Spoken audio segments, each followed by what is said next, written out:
আসসালামু আলাইকুম। এই ভিডিওতে আপনাদেরকে দেখাবো যে ৩০০ বাই ৩০০ ফটো সাইজ কিভাবে করে। এর আগে ব্যাকগ্রাউন্ড রিমুভ করতে হবে। তো ব্যাকগ্রাউন্ড রিমুভ করার জন্য রিমুভ ব্যাকগ্রাউন্ড লিখে সার্চ দিবেন। আমি প্রথমত আমার ফটোটা দিয়ে দিচ্ছি যে ফটোটা আমি ব্যাকগ্রাউন্ড রিমুভ করব। তো এখানে দিলেই দেখেন যে অলরেডি আমার ব্যাকগ্রাউন্ডটা কিন্তু রিমুভ হয়ে গেছে। তো ব্যাকগ্রাউন্ডটা রিমুভ করার পরে আমি এটার পিছনে ব্যাকগ্রাউন্ড একটা কালার দিয়ে দেব। তো আপনাদের পছন্দের মতো আপনারা একটি কালার দিয়ে দিবেন। তো আমি এখানে একটি কালার দিয়ে দিচ্ছি। ফটোতে মূলত এই আকাশি কালারটাই সবচেয়ে বেশি ফেভারিট কালার, তো আমি আকাশি কালার দিয়ে দিলাম।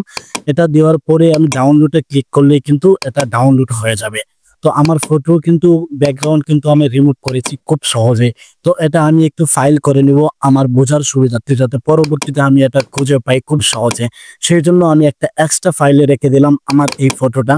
তো এই ফটোটা এখানে আমি ক্লিক করে ওপেন করে নিলাম। তো এখন বিষয় হচ্ছে গিয়ে এই ফটোটা আমি ৩০০ বাই ৩০০ পিক্সেল করব। সেটার জন্য আমাদের এই সাইটে আসতে হবে, ফটো রিসাইজ ৩০০ বাই ৩০০।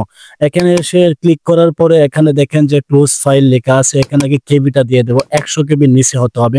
আমি ৬০ কেবি দিয়ে দিয়েছি। তারপর হচ্ছে গিয়ে ফটোটা আমি ওপেন করে নেব। ফটোটা ওপেন করে নেওয়ার পরে এখানে যে হাইট এবং ওয়েটটা সুন্দরভাবে লিখে দেব ৩০০ বাই ৩০০ পিক্সেল। এটা লিখার পরে তারপর হচ্ছে কম্পোজে ক্লিক করার পরে দেখেন যে অটোমেটিক একটু সময় নেবে। নেওয়ার পরে দেখেন যে ডাউনলোড নামে যে অপশনটি আসবে, এখানে আমি ক্লিক করব।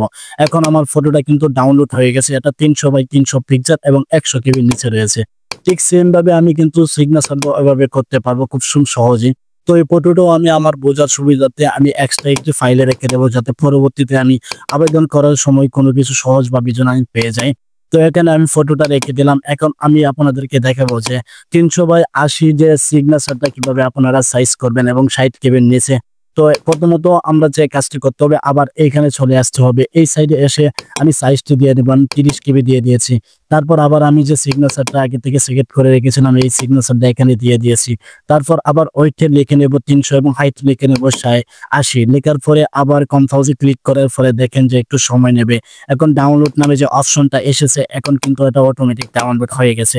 আপনারা দেখেন যে এখন কিন্তু আমি এটা সাইজ করে ফেলেছি। এখন যে কোনো চাকরির ক্ষেত্রে কিন্তু আমি এটা আবেদন করলে কিন্তু এখন এটা সাবমিট দেবে। কিন্তু আমার এই আবেদনটা সঠিক, আমার এই সাবমিট যেটা করেছি, আমি যেটা সাইজ করেছি এটা সঠিক কিনা সেটা আমাকে যাচাই করতে হবে।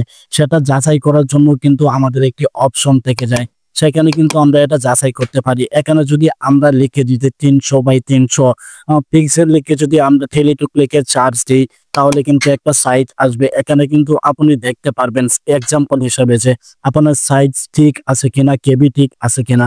তো সেটার জন্য আমি ৩০০ বাই ৩০০ পিক্সেল লিখে তারপর হচ্ছে গিয়ে টেলিটক লিখে তারপর আমি চার্জ করবো এই ক্রোম ব্রাউজারে। চার্জ করার পরে কিন্তু আমি আমার সঠিক তথ্যটা খুঁজে পেয়ে যাব। ফটোর সাইজ এবং সিগনেচারের সাইজ ঠিক আছে কিনা। এখানে দেখেন যে ফটো সিগনেচার ভেরিফিকেশন এখানে লেখা আছে। তো প্রথমে আমি ফটোটা সিলেক্ট করে ফটোটা দিয়ে দেবো। এখানে ফটোটা দেওয়ার পরে দেখবো সাবমিট নেই কিনা, আমার সাইজ ঠিক আছে কিনা। তারপর হচ্ছে সিগনেচার দিয়ে দেবো। সিগনেচার দিয়ে এখন আমি সিগনেচারটা এখানে ওপেন করে দেব। দেখবো যে আমার সিগনেচারের সাইজ ঠিক আছে কিনা। এখানে আমি ক্লিক নাওতে ক্লিক দিলাম। দেখেন বন্ধুরা, এখন কিন্তু এখানে আমার এটা সম্পূর্ণ সঠিক রয়েছে। তারা দেখাচ্ছে যে ঠিক রয়েছে আমার এটা। এভাবে আপনারা কিন্তু ইচ্ছে করলে নিজের ফোন দিয়ে সাইজ করতে পারবেন। ধন্যবাদ সবাইকে।